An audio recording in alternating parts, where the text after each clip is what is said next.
Olá, que bom contar com a sua audiência em mais uma edição do Manchete Podcast. No programa de hoje eu recebo aqui para um bate-papo o presidente da Fundação Municipal de Saúde, também subsecretário de Saúde do município, Arthur Borges, a quem desde já agradeço pela participação. Obrigado, Arthur. Prazer, Arnaldo, estar de novo com você.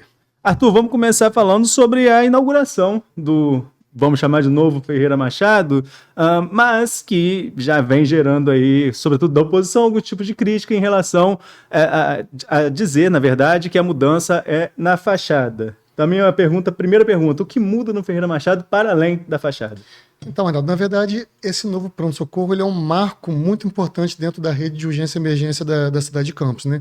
O Hospital Ferreira Machado foi um hospital que ele foi fundado em 1951 e foi fechado em 75, sendo reaberto novamente em 91 como pronto-socorro geral da cidade, né? Mas durante todo esse período nunca se foi feita uma obra para uma adequação correta do pronto-socorro para que a gente pudesse se adaptar às novas normativas.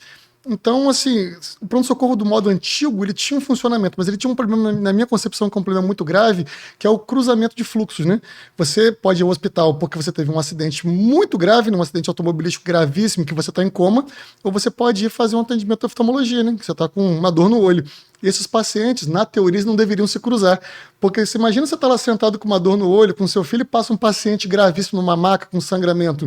Então, na verdade, esse fluxo de pacientes incomodava muito, acho que não só a mim, mas a população, porque eu tenho vários amigos que não são médicos, às vezes eles eram atendidos e falavam, olha, estava no Ferreira Machado, passaram 5 baleados por mim. Então, assim, eu acho que era uma coisa realmente muito, muito ruim.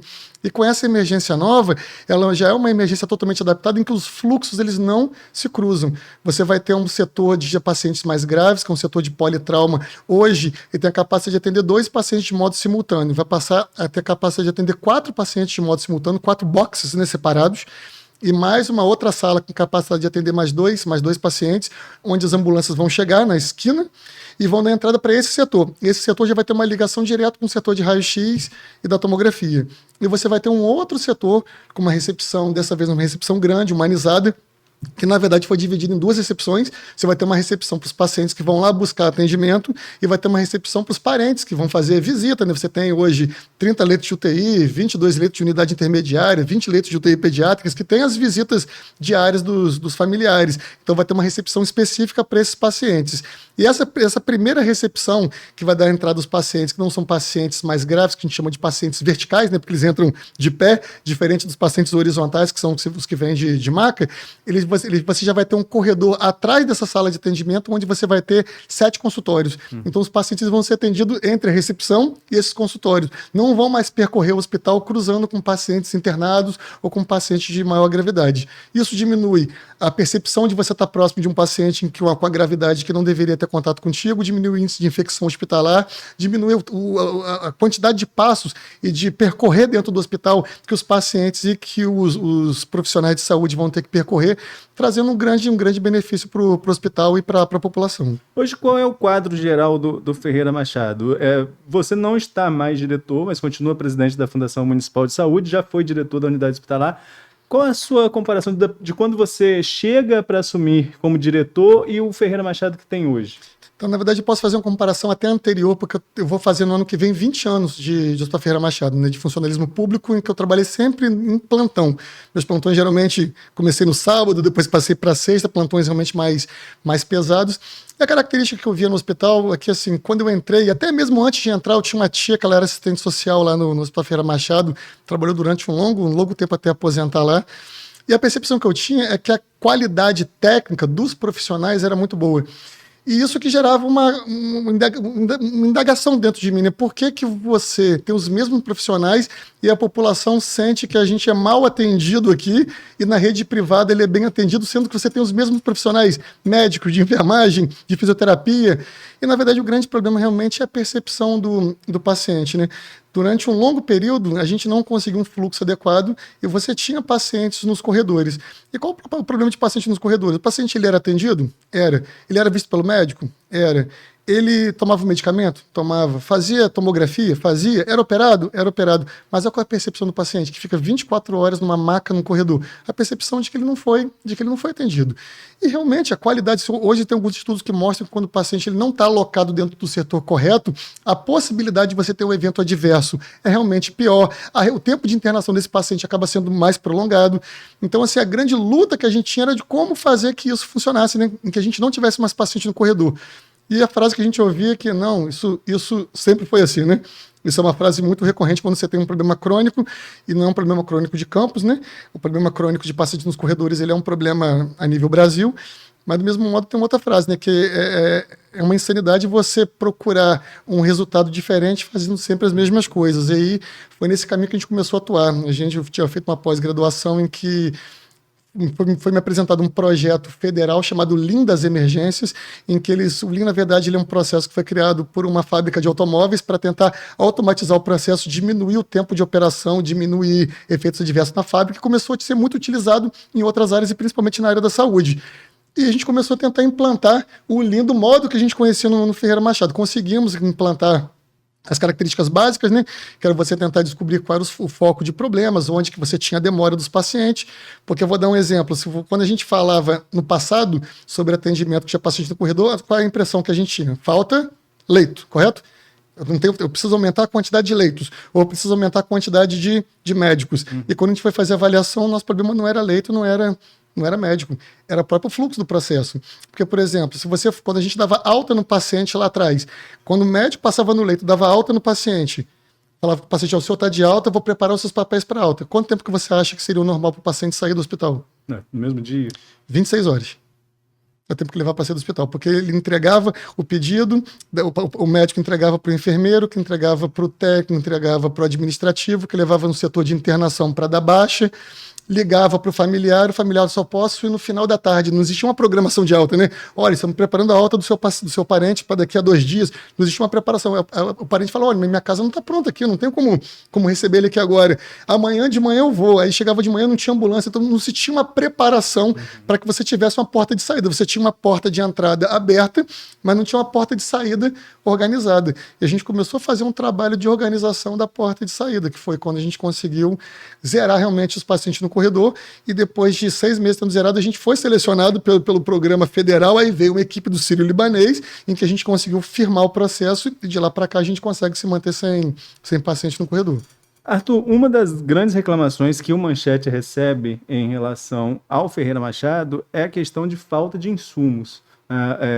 No último fim de semana mesmo, eu estava conversando com o pessoal da redação agora há pouco, teve reclamação nesse sentido, e às vezes insumo básico mesmo, faltar atadura, faltar coisas básicas. Como reverter essa situação, controlar esse fluxo para que não falte insumos básicos dentro das unidades? Então, tem mais ou menos 2 semanas que a gente começou a ter essa percepção de muitas reclamações, principalmente em redes sociais, e a gente instituiu uma comissão com 5 funcionários que eles percorrem os leitos diariamente. A gente selecionou um funcionário para cada enfermaria. Então, eu tenho enfermaria da clínica cirúrgica, eu tenho uma pessoa. Na clínica de ortopedia, eu tenho outro funcionário. Na pediatria, outro funcionário, que ele vai de leito em leito, diariamente, perguntando se há falta de algum medicamento, de algum insumo para curativo, como é que está sendo o atendimento do médico, como é que está sendo o atendimento de enfermagem. E as nossas taxas de satisfação relativo a material e medicamento são superiores a 90%. A gente tem estudos diários mostrando isso. E a gente deixa um espaço para que digam qual é o material que está faltando. Na maioria das vezes que existe falta de algum material, são medicamentos ou insumos que eles são medicamentos ou insumos que eles não são da grade. Então, por exemplo, às vezes se passa o paciente tem um quadro de uma diarreia e se passa um medicamento para melhorar a microbiota intestinal e que não é um medicamento padronizado. Quando o medicamento não é padronizado, realmente a gente não consegue fazer um processo licitatório em 10 horas para que compre esse material. Outro item que às vezes acontece são principalmente com curativos. Quando a gente fala em curativo, existem características de curativo e diferentes tipos de curativo. Eu tenho curativos em que você pode colocar no paciente que duram até 1 semana. Esses curativos são para todos os pacientes? Não, são para pacientes específicos, que tem infecção, que tem uma ferida molhada. Então, às vezes, o paciente ele está no leito e vê do outro leito e fala, mas colocou um curativo especial, que aquele curativo ele é melhor, mas aquele curativo é para aquele paciente? ele acaba não sendo. Então, o que a gente está tentando fazer hoje é uma aproximação. Como esse grupo ele vai de leito em leito e diz para a gente qual paciente que está com alguma demanda, a gente tem um e-mail onde cai as respostas nesse e-mail e já dispara para os setores. Se for uma queixa relativa à enfermagem, a chefe da enfermagem ela é contactada para que dê uma resposta. Da parte médica também temos de manutenção, de hotelaria. Então, hoje a gente consegue dar uma resposta direta ao paciente, porque na maioria das vezes é uma dúvida. Às vezes vê um utilizando um curativo diferente ou alguma técnica diferente, ou até mesmo uma situação, né? Eu estou aqui há um mês e nesse leito aqui já passaram 5 pacientes. Por que eu estou aqui há um mês e não fiz minha cirurgia? Porque eu tenho uma lesão de pele. Eu tenho uma lesão de pele que eu só posso fazer minha cirurgia definitiva quando a lesão de pele fechar. Então está sendo acompanhado pela comissão de curativo, pela cirurgia plástica, até que a pele feche para que possa fazer a cirurgia definitiva. E o que chegou ao lado não tinha uma lesão de pele. Então, assim, às vezes existe essa percepção, mas ao mesmo tempo a gente tem que entender que a população, quando está internada lá, você imagina, você ficar um mês no hospital olhando para o teto e vendo as pessoas chegando, indo embora e você ficando. Então a gente entende que isso gera uma angústia, mas uma coisa que eu acho que sempre faltou, que hoje a gente está numa tentativa de corrigir, é realmente a questão da humanização, né? Em que a gente possa conversar com os familiares e com os pacientes para que eles entendam qual é a parte do tratamento. Inclusive, uma das 10 perguntas que a gente faz nesse questionário diário é se o caso foi explicado e você está com alguma dúvida, porque às vezes a pessoa está lá e não entende, eu estou aqui por qual motivo, e por que minha cirurgia não acontece? E o médico realmente tem a obrigação de explicar para ele qual é a característica do tratamento dele. Há também uma percepção, e aí eu tô falando de maneira pessoal, há uma percepção de que muita gente está internada lá, mas quer ir para outra unidade de saúde, né? Nós tivemos até recentemente uma manifestação nesse sentido de uma paciente oncológica, né, que a família queria uma transferência para uma outra unidade de saúde, até mesmo da rede municipal, né, e fez uma manifestação contestando ali a forma que o processo estava se dando. O que determina quando o paciente fica no Ferreira Machado, que continua sendo o Ferreira Machado no hospital de referência, e quando ele tem que ir para um outro hospital, ou da rede municipal, ou qualquer outro hospital de referência aqui da região? Quando o paciente ele é oncológico ou de alta complexidade de cardiologia, ele não vai ficar no Ferreira Machado porque a gente não tem atendimento oncológico. A gente consegue até um parecerista, né? Consegue fazer os exames, fazer a tomografia, fazer a ressonância e ter o diagnóstico. Mas depois ele precisa ir para um local para fazer o tratamento completo dele. Qual é o grande problema? Um paciente oncológico, para ele ser transferido para o hospital de oncologia, ele tem que ter o diagnóstico firmado. E quanto tempo se leva para ter o diagnóstico de oncologia? Esse que é o grande problema. Os hospitais oncológicos, em sua grande maioria, não aceitam pacientes com suspeita de lesão oncológica. Você tem que ter uma lesão oncológica definida. Então, a gente faz uma biópsia do paciente, que a gente, em alguns casos, faz no Ferreira Machado, e a gente manda para patologia. Normalmente, uma patologia já leva em torno de 10 a 14 dias para ter o resultado. Nesse caso, foi feita a biópsia, foi feito o pedido de patologia. Quando a patologia chegou, ela estava inespecífica. Então, foi solicitado um novo exame que chama imunistoquímica, que leva 28 dias para ficar pronto.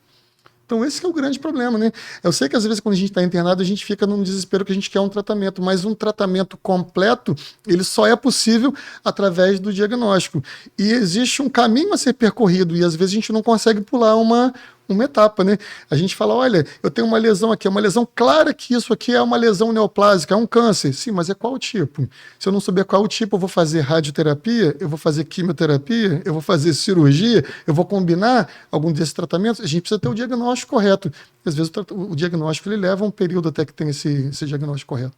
Mas essa angústia, eu diria, né, adjetivando aqui, da população em querer sair do Ferreira, é uma coisa que vocês sentem lá também, ou lá a percepção é outra? Eu acho que a partir do momento em que a família ela é informada em que o paciente não vai ter o caso resolvido lá, ele quer ir para o hospital onde vai ter resolução mais rápida. Mas do mesmo modo, como eu falei, existe um processo para ele sair do ponto A até o ponto B. Em alguns momentos, para a gente ir para o ponto B, eu preciso de alguns itens, eu preciso de resultado de exames, eu preciso de algum tempo de terapia, eu preciso fechar uma ferida de pele, em que a gente possa fazer a transferência desse paciente. E esse tempo, a percepção diz que tem que não está se fazendo nada pelo paciente. Olha, ele está aqui largado, ninguém faz nada por ele. Não, a gente fez o que a gente poderia fazer, né? A gente fez os exames, fez o medicamento, está fazendo os curativos, mas para que a gente faça o próximo passo, esse primeiro passo ele tem que estar consolidado.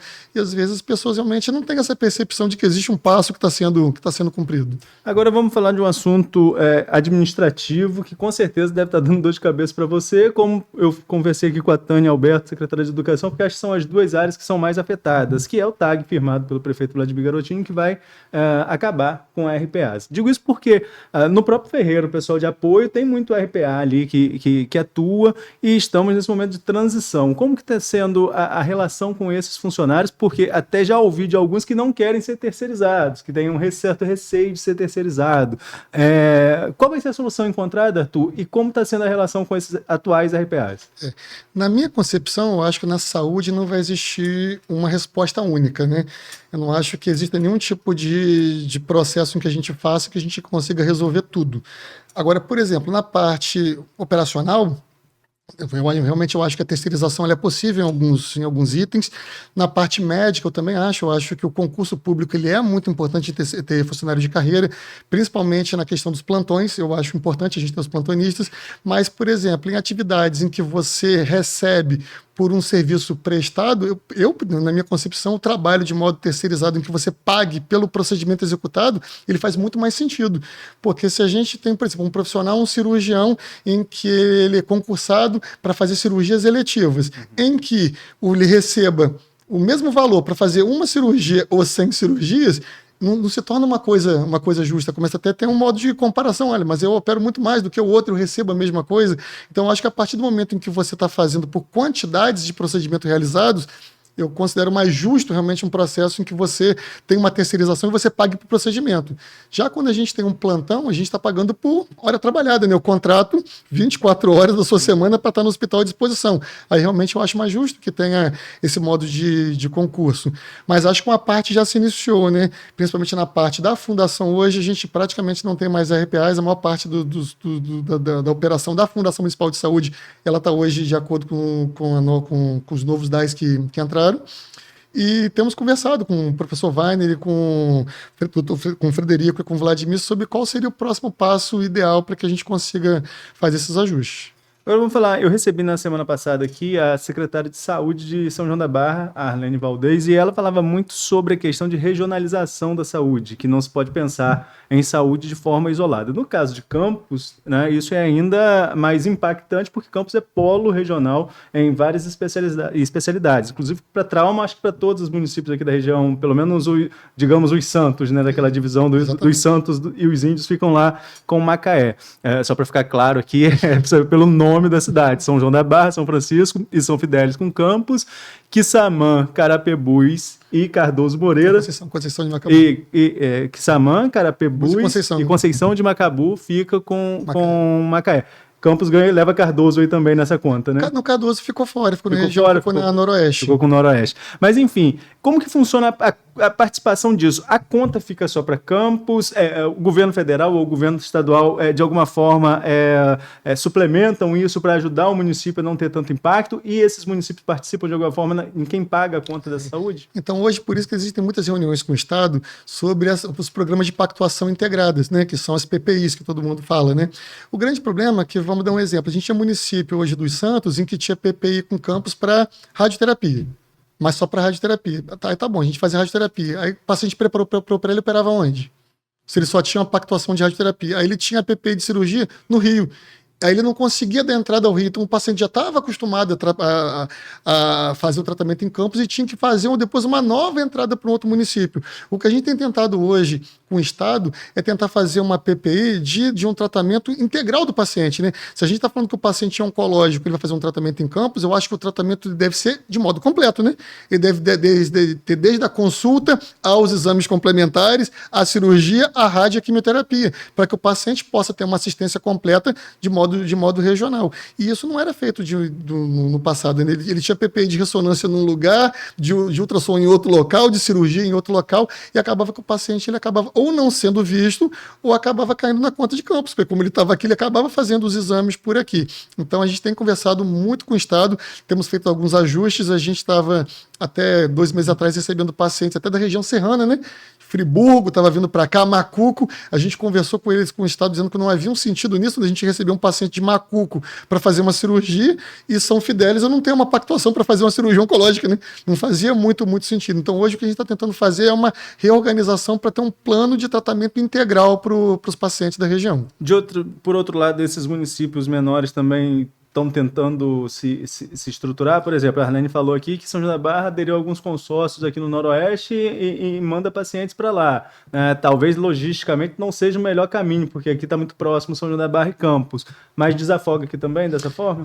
Para a oncologia acaba não adiantando, porque a oncologia, a regulação ela é pelo Estado, né? Uhum. Embora as pessoas falem, olha, eu fui no núcleo em Campos e dei entrada para um procedimento oncológico e não fui chamar. Não, porque na verdade ele deu entrada com a gente, é colocado no sistema, cai no sistema estadual de regulação que vai dizer para onde o paciente vai iniciar o tratamento, que pode ser tanto nos Unacons de Campos, quanto em Macaé, quanto no Rio, dependendo do local onde você vai ter a vaga para esse paciente. O que os municípios menores às vezes fazem nos consórcios é justamente acesso às vezes a exame de imagem, né? Ressonância, ultrassons de mama, mamografia, que às vezes eles não têm no próprio município, e aí é muito mais fácil você pactuar com consórcio para fazer isso em outro município. Nesses municípios pequenos é mais fácil falar que zerou fila, falta pouca coisa para zerar. No caso de Campos, qual é a necessidade hoje para zerar a fila? Quais são as maiores filas de espera em Campos? Na verdade, zerar é muito difícil, porque, por exemplo, a gente vai fazer agora 330 cirurgias bariátricas. Zeramos a fila, zeramos a fila de quem estava aguardando, né?